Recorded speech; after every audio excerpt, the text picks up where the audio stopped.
एक समय की बात है। चमेलीपुर नामक गांव में मोहन और सरिता नाम के दो चरवाहे 5 सालों से बिना संतान के रह रहे थे। तानों से जूझ रही सरिता माँ बनने की चाह में एक ऐसे रास्ते पर चल पड़ती है जहाँ शमशान, काला जादू और धोखा उसका इंतजार कर रहे थे। सरिता के उसी एक कदम से उसके जीवन में शुरू होती है दो बीवियों की खतरनाक कहानी। सरिता, ओ सरिता, अरे सरिता जल्दी करो भाई, देर हो रही है। ए सरिता! हाँ हाँ, बस अभी आई। क्या कर रही थी तुम इतनी देर से? क्या करती हो? अरे वो खाने का डिब्बा तैयार कर रही थी। चलो चलते हैं। अरे हाँ, समय पर चलो सरिता, देर होने पर बकरियों को अच्छा चारा नहीं मिलता है। जल्दी करो तुम, ये भी ले लो, वो भी ले लो, चलो जल्दी। हाँ ठीक है। और फिर वो दोनों बकरियां चराने निकल पड़े। तभी रास्ते में उन्हें उनकी पड़ोसन विमला मिली। अरे सरिता, कैसी हो? मैं ठीक हूँ भाभी, तुम कैसी हो? ए सरिता सुनो, तुम इनसे बातें करो, मैं बकरियां चराने आगे जा रहा हूँ। चल चल चल चल चल। जी ठीक है, मैं बस थोड़ी देर में आती हूँ। मोहन वहाँ से चला जाता है। मैं भी ठीक हूँ सरिता। वैसे तुम्हारा पति तो गया, अब तुम बताओ, तुमने कब से ये बकरियां चराना शुरू कर दिया? बस भाभी, सारा दिन घर में खाली रहती थी, इसलिए इनके साथ यहाँ काम में मदद करवाने आ जाती हूँ। तभी पूजा वहाँ से गुजरती है।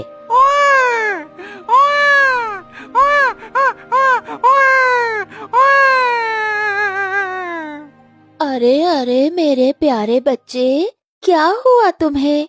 अरे प्यारे बच्चे, आओ मेरे पास आओ, मैं तुम्हें प्यार दूंगी। दूर रहो मेरे बच्चे से, बांझ कहीं की। अरे तुम्हारे पास बच्चे नहीं हैं, तो बेहतर होगा कि तुम बकरियां ही चराओ। आई बड़ी मेरे बच्चे को प्यार करने वाली। पूजा चुप कर। क्यों? क्या चुप कर भाभी? इस बांझ की इतनी औकात कि ये मेरे बच्चे पर अपना काला साया डालेगी? अरे खुद की कोई औलाद तो है नहीं, इसलिए मेरी औलाद पर अपनी काली नजर डाल रखी है। नहीं पूजा भाभी, आप गलत सोच रही है। चुप कर कलमुही। पूजा, तेरी जुबान कुछ ज्यादा ही चलने लगी है। लगता है तेरी सास से कहकर आज तेरी आरती उतरवानी पड़ेगी। अगर तू नहीं चाहती कि मैं अभी तेरी सास को तेरी ये गज भर की जुबान की कहानी सुनाऊं, तो चली जा यहाँ से। हाँ हाँ, जा रही हूँ। पूजा वहाँ से चली गई और सरिता रोती रह गई। रो मत सरिता, उस चुड़ैल की बात को दिल पर मत ले, वो तो है ही बैल बुद्धि, कुछ भी कह देती है। नहीं, पूजा भाभी ने बिल्कुल सही कहा, मैं बांझ हूँ। काश भगवान मेरी झोली में भी एक संतान डाल देते, तो शायद मुझे ये सुनने को नहीं मिलता। अब मैं ऐसा क्या करूं जिससे मुझे भी कोई माँ कहकर पुकारे? मैं एक ऐसी औरत को जानती हूँ जो तुम्हें संतान प्राप्ति करवा सकती है, लेकिन उसके लिए तुम्हें मेरे साथ रात में काले शमशान चलना होगा। ठीक है भाभी, मैं अपनी संतान प्राप्ति के लिए कुछ भी करूँगी। ठीक है, तो अभी तुम जाओ, आधी रात को तुम मेरे साथ काले शमशान चलना। विमला ये कहकर वहाँ से चली गई, जबकि सरिता भी अब उदासी से मोहन के पास गई। अरे सरिता, क्या हुआ भाई? अभी कुछ देर पहले तो तुम ठीक थी, लेकिन अब तुम उदास हो। क्या बात है, क्या हो गया?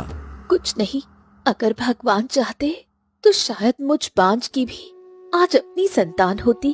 अरे सरिता, अरे भाग्यवान भाई, तुम दुखी क्यों होती हो? देखो, अगर हमारे नसीब में संतान का सुख लिखा होगा तो हमें जरूर मिलेगा। इसीलिए सब्र रखो, बेसब्री मत करो, क्योंकि कभी कभी बेसब्र वाले लोग अपने जीवन में बहुत बड़ा नुकसान उठाते हैं। वो सब मुझे नहीं पता जी, मुझे हमारी संतान चाहिए बस। अरे भाई, अब मैं तुम्हें कैसे समझाऊं, क्या कहूं? चलो खैर, अभी इन सब बातों को छोड़ो, चलो हम अपना काम करते हैं, चलो। और फिर वो दोनों अपने काम में लग गए और फिर कुछ देर में अपने घर लौट गए। अब आधी रात का समय था, रात काफी हो गई है और अब मोहन भी सो चुके हैं। विमला भाभी भी मेरा इंतजार कर रही होंगी। सरिता ये सोचकर दबे पैर घर से बाहर आई। आ गई तू सरिता, मैं कब से तुम्हारा इंतजार कर रही थी। अब सुनो मेरी बात। काले शमशान में वंशिका नाम की एक अघोरी औरत रहती है, जिसके पास तंत्र विद्या की काली ताकत है। वो अपनी तंत्र विद्या से कुछ भी कर सकती है। हाँ भाभी, तो फिर जल्दी चलिए, इससे पहले कि मनोज हमें जाता देख ले। हाँ ठीक है, चलो। और फिर वो दोनों काले शमशान चली गईं, जहाँ अघोरिन वंशिका अपनी तंत्र विद्या में लगी हुई थी। एक काली शक्ति, मुझे और शक्तिशाली बना दे। ओम भीम स्वाहा, ओम भीम स्वाहा। प्रणाम अघोरिन वंशिका, प्रणाम अघोरिन वंशिका। हाँ बताओ, कितनी संतान चाहिए तुम्हें? आपको कैसे पता कि मैं यहाँ संतान के लिए आई हूँ? मुझे सब पता है। ऐसे ही नहीं, मेरे पास तंत्र विद्या की शक्तियों का सागर है। और फिर उस अघोरिन के पूछने पर सरिता उसे सारी बात बताती है। ठीक है, मैंने तुम्हारी फरियाद सुन ली है। अब तुम यहाँ से जाओ, बहुत जल्द तुम्हारा काम पूरा हो जाएगा। आपका बहुत बहुत धन्यवाद। सरिता खुश होकर अपने घर जाने लगी कि तभी उसकी नजर एक सफेद रंग के सुंदर खरगोश पर पड़ी, जो वंशिका के पास बैठा था। खरगोश को देखते हुए सरिता वहाँ से अपने घर चली गई। अगली सुबह। ए सरिता, क्या भाई, आज तुम मेरे साथ बकरियां चराने नहीं जाओगी क्या? नहीं, आज मैं नहीं जाऊंगी। तुम ऐसा करो, अकेले ही चले जाओ। चलो तो ठीक है, फिर मैं ही चलता हूँ। अपना ख्याल रखना। हाँ चल, चल चल चल चल चल। मोहन इतना कहकर जंगल के लिए निकल पड़ा। वहीं जंगल में पेड़ के पीछे छुपकर वंशिका मोहन का इंतजार कर रही थी। न जाने उस सरिता का पति कब आएगा। बस वो जल्दी आए तो मैं उसकी कोई चीज ले सकूं और उस पर अपनी काली शक्तियों का जादू करूं, ताकि सरिता वाला मेरा काम जल्दी खत्म हो। अभी वंशिका ये सोच ही रही थी कि तभी अचानक मोहन वहाँ आया। मोहन को देखकर वंशिका अचानक रोने लगी। हे भगवान, बहुत दर्द हो रहा है, कोई मेरी मदद करो। अरे अरे अरे, आपको क्या हो गया? मुझे चोट लगी है। हाँ हाँ, वो तो मैं देख सकता हूँ कि आपका खून बहुत ज्यादा बह रहा है, लेकिन ये हुआ कैसे? अच्छा अच्छा अच्छा, रुकिए रुकिए रुकिए, मैं इस पे गमछा बांध देता हूँ ताकि कम से कम खून तो रुक जाए। रुकिए रुकिए।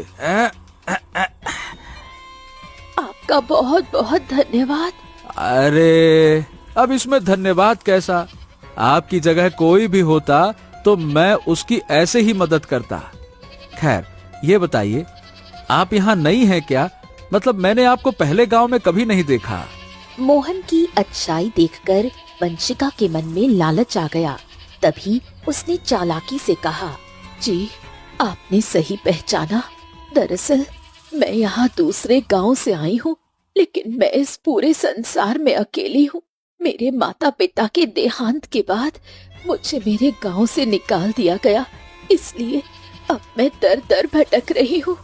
ओह, ये तो बहुत बुरा हुआ आपके साथ। लेकिन कोई बात नहीं, अब मैं आपकी क्या मदद कर सकता हूँ, बताइए। मैं आपसे विवाह करना चाहती हूँ, क्योंकि आप मुझे बहुत अच्छे लगे। नहीं नहीं नहीं नहीं, देखिए, माफ कीजिएगा, मेरा विवाह हो चुका है, इसीलिए मैं आपसे विवाह नहीं कर सकता हूँ।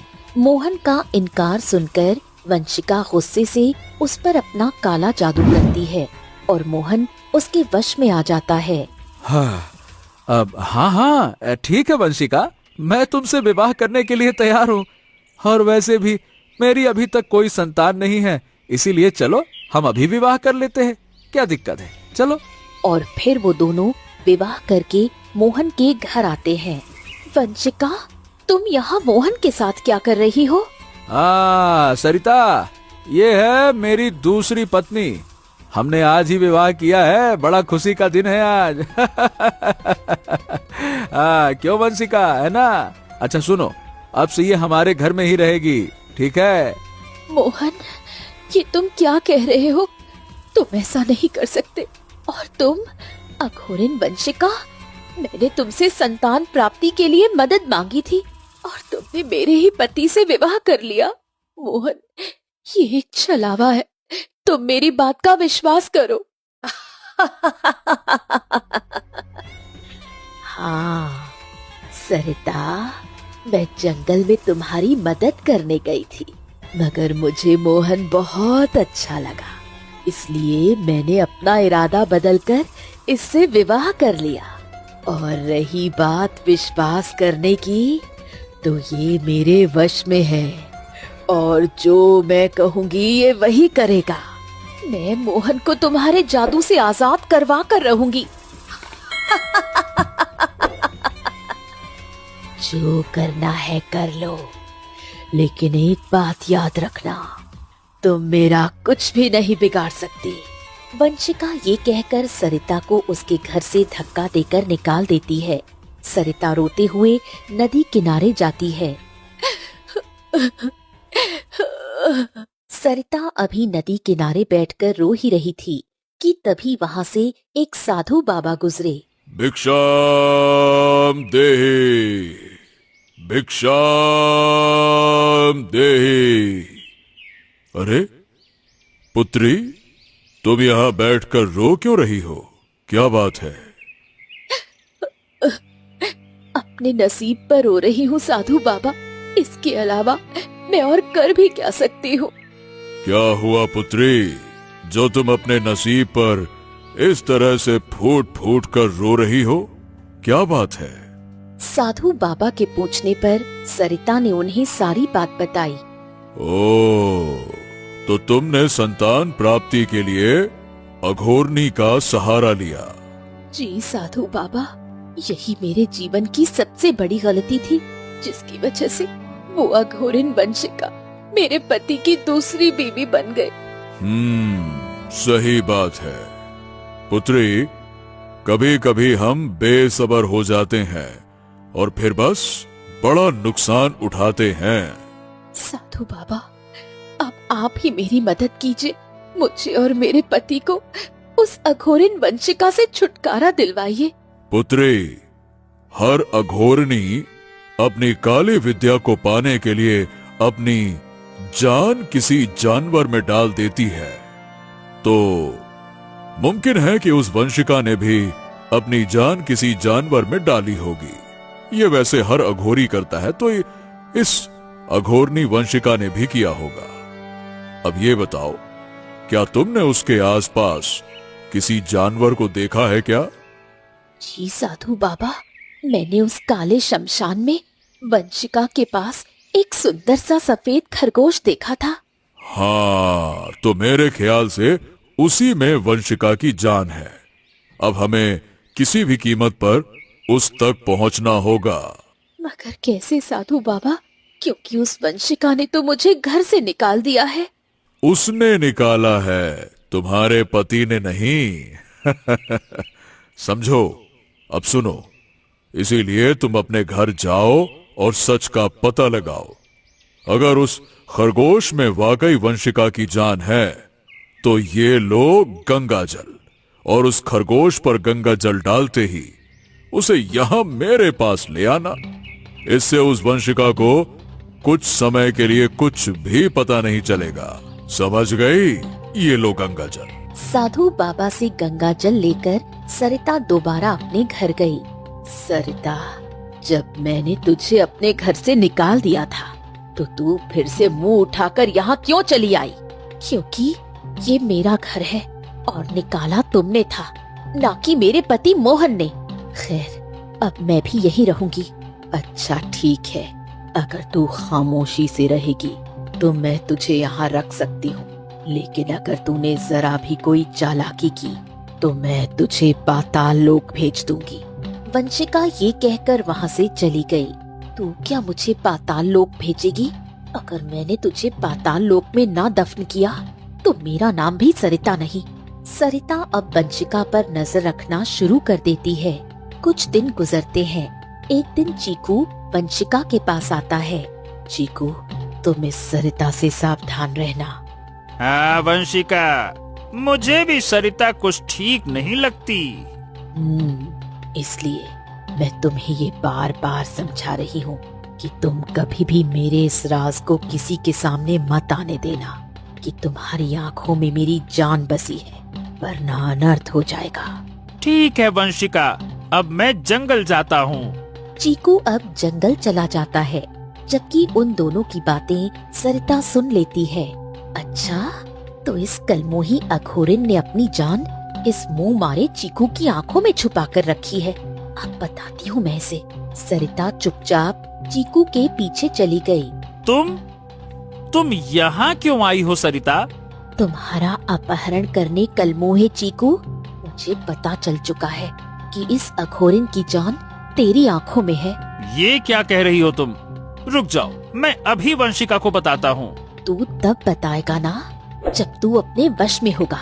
ये ले। अब सरिता वो गंगा जल उस खरगोश पर डाल देती है। अब मैं इसे तुरंत साधु बाबा के पास लेकर जाती हूँ, इससे पहले कि उस वंशिका को कुछ पता चले। सरिता अब चीकू को लेकर साधु बाबा के पास गई। साधु बाबा, आपका शक बिल्कुल सही निकला। इस खरगोश की आंखों में उस वंशिका की जान बसी है।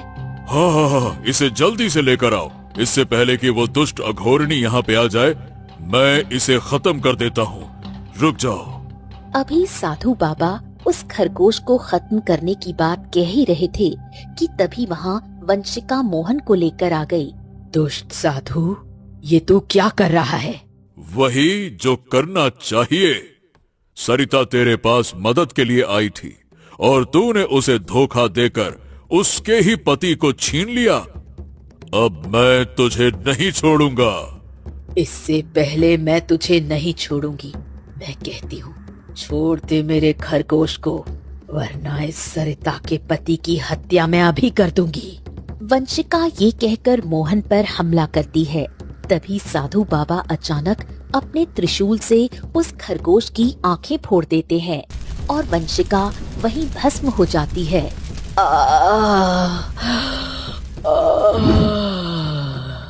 अघोरिन के मरते ही मोहन पर हुआ जादू भी अब खत्म हो जाता है। साधु बाबा, आपका बहुत बहुत धन्यवाद। आपने हमें उस खतरनाक अघोरिन से बचा लिया।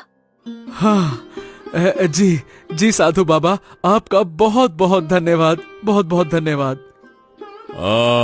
कोई बात नहीं, ये तो मेरा फर्ज था। और हाँ, जिस संतान के लिए तुमने ये कदम उठाया था, उसी संतान का मैं तुम्हें वरदान देता हूँ, ताकि तुम अनजाने में फिर कभी किसी गलत रास्ते का सहारा ना लो। तथास्तु। साधु बाबा के वरदान से कुछ दिनों बाद सरिता के घर किलकारी गूंजी और उनका जीवन खुशहाल हो गया।